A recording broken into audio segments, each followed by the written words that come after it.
Listen, in 1997, Randy the character set it to the screen, and every director, producer, and writer should have just listened. When you make a sequel, you gotta make it bigger, better, more kills, all of it. Why is there movies nowadays where the sequel is just not as good as the first one? You have Randy just telling you what to do. Make it bigger, better. That's all you gotta do. Except, you know, bigger's not always better. Scream 2. Released in 1997. Scream 2, 1 year, just 1 year after the first one came out, huge hit. Wes Craven and the writer were like, we're making a second one, of course. Let's bring back our original characters. Let's bring new characters. Let's do this thing. And obviously, as you can tell from the runtime from my video, obviously this video is nowhere near as long as yesterday's video of my original review of Scream. Go check that one out if you want to. Because Scream 1 I wanted to go delve deep into because obviously it started a franchise, it changed horror game. This movie, I will give it credit. I've seen all the Scream movies. I truly think this is the second best one. I think it's better than 4. I am one of those people that think it's better than 4. Obviously better than 3, but we'll get to those later on, tomorrow, the next day. But no, we have to go back to Scream 2, all in 1997. This time around, the story is Sidney Prescott once again in college, and Ghostface has made his return. People are dying around them, and she must figure out who Ghostface is this time. See, watching this movie, I just knew going in, I was like, okay, I've seen this movie 100 times. Let me just do what I did with the first movie, because like I said, the first movie, I do believe, is aging poorly. I will be honest. I think the first one will age poorly even more in the next 10 years. We'll see. But for this movie, I was like, what did this movie do to make it bigger, better, and all that kind of stuff? Honestly, it is a just cut, paste, repeat of the first one. This time just a different killer, new setting, more characters. And obviously, I mean, it's fine. That's I get it. And obviously the meta comedy of the meta sequel comedy is what makes it more fun and exciting and stuff. But besides that, I mean, the movie is entertaining. It's 1000% watchable. Of course, we have Neve Campbell. Still didn't look up her name after the interview. I am very sorry.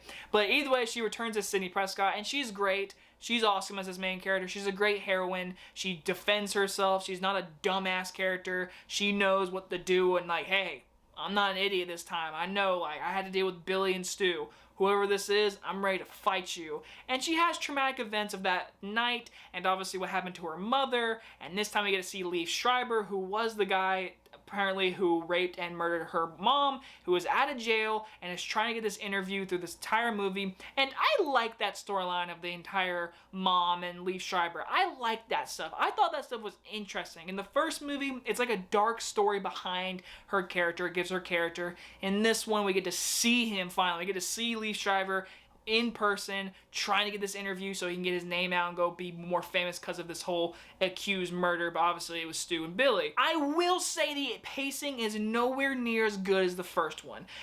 I don't know why, but the first one's pace, like I said, is the best thing about the original Scream.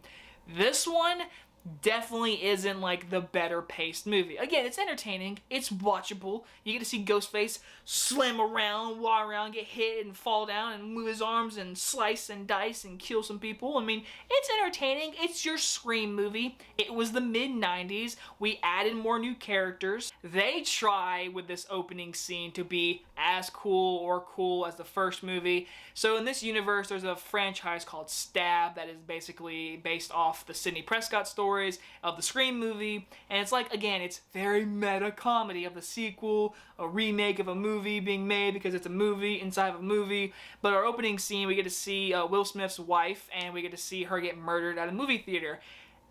It's fine. It's obviously nowhere near the first original Scream scene. Nothing like that. But you get to see a big time name in an opening scene of a horror movie, and we get to see her get killed.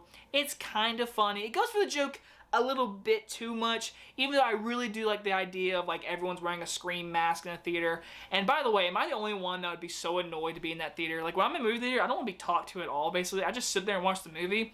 In this movie theater, the opening scene of this Stab movie, we have people, yeah, and take the mask off and wow, and popcorn. I'm like, shh, trying to watch the movie here. It's entertaining. It's It's your 90s horror movie sequel to Scream. And I'm not saying it's a bad movie. It's got its meta comedy and stuff like that. I mean, Randy does return. Sadly, he does get butchered in a van, which sucks, obviously. But I mean, it does your sequel things. It's exciting at times. It's fun. It's easy. And after that, it's pretty forgettable. I'm gonna give Scream 2 a B. Solid, fun sequel, but again, nowhere near better than the first one. And it's watchable. It's definitely watchable than the third one, which will be my next review. I will be reviewing Scream 3, being released tomorrow for you guys. Hope you guys have enjoyed this series. I love you guys, and I'll see you guys tomorrow. Bye-bye, everyone.